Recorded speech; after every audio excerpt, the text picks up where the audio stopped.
my grandmother on my father's side, she's Maori, Spanish, Portuguese, and then her husband, my grandfather, is Scandi, Scottish, Irish. And my mum's father is Chinese, Cambodian, Filipino, Thai, and then my mum's mother is Samoan, Tongan, Hawaiian. Those are the ones.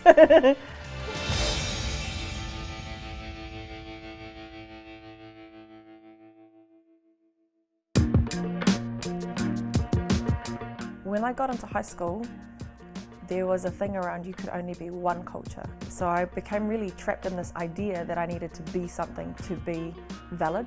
I struggled going through each cultural group that I connected to and finding what value was, because I think all of us were trying to find what value was in cultural identity.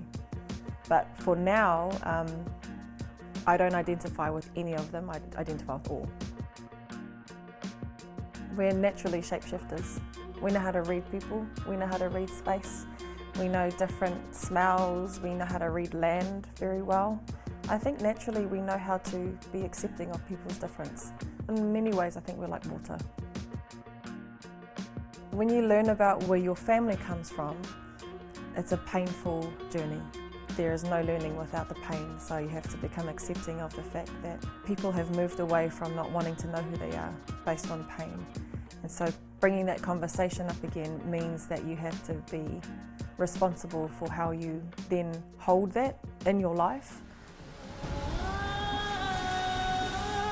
I've always been brought up in kapahaka and martial arts, and that was it. I knew there was so much more than just that. And to meet my wife, who holds all these different cultures and ethnicities, it was just new. Everything was all new to me, but I was fascinated with it. So I run youth justice programs, we run health and wellness programs for respite care, for youth in developing their mental health. I run a spiritual health and wellness company called Ritu Anima Healing. Weapons programs, movement training, I dance as well.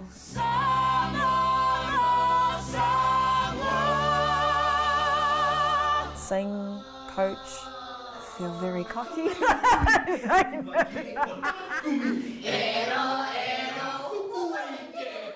So we just did Nohopuku.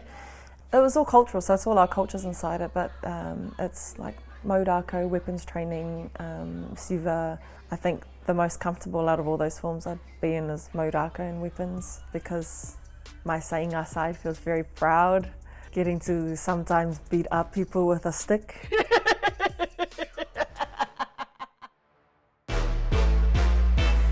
Severe racism, yep. I think more so when I became marked, wearing it visually as a visual representation when I'm meeting people. The racism that I've encountered is mostly about knowing my place as a brown person is beneath a white person. You're a brown woman, brown people are there. And that because of the way I live my life, I am causing friction in those dynamics of what is allowed, which I love and I will continue to do. Like myself, my children are very, very different. They look different. So to put them in a normal schooling environment means I have to shut down all of their differences, which means my son, both my daughters will have to fit into a box not made for them. We call our school School of Alchemy, Al meaning divine and Kimi meaning difficulty or rub or friction. So they do maudako, chanting, they do singing, artwork, they do lots of plant medicine. Doc, which is really good for digestion, good for the puku. Lots of plant medicine, lots of cooking, normal day-to-day, like how do you hold a family. Then they do the normal studies to hold up with the education system.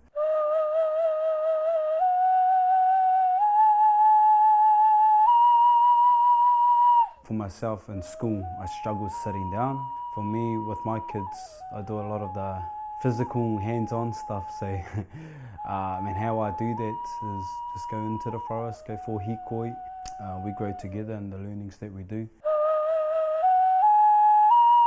My eldest daughter, she learns a lot to do with spiritual alchemy, so she does a lot of healing work. She's really good at acupressure, she's really good at meridian markers, she's really good at making balms during extraction, so they do a lot of aromatherapy as well. Indigenous people are not meant to be put away, are not meant to be factory workers or behind the scenes. We are in the front. If my children don't understand it, then they'll get washed away with the rest of our history.